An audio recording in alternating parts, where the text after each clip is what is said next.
আমি বলছি না ভালোবাসতেই হবে।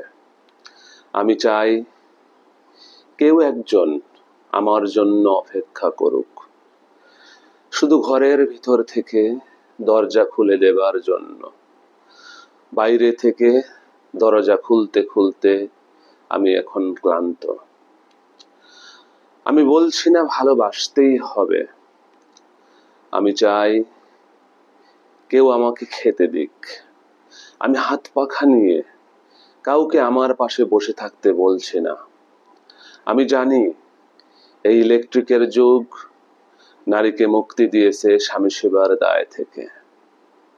আমি চাই কেউ একজন জিজ্ঞেস করুক আমার জল লাগবে কিনা, নুন লাগবে কিনা, পাট শাক ভাজার সঙ্গে আরো একটা তেলে ভাজা শুকনো মরিচ লাগবে কিনা। এটো বাসন, গেঞ্জি, রুমাল আমি নিজেই ধুতে পারি। আমি বলছি না ভালোবাসতেই হবে। আমি চাই কেউ একজন ভিতর থেকে আমার ঘরের দরজা খুলে দিক। কেউ আমাকে কিছু খেতে বলুক, কাম বাসনার সঙ্গী না হোক, কেউ অন্তত আমাকে জিজ্ঞেস করুক তোমার চোখ এত লাল কেন।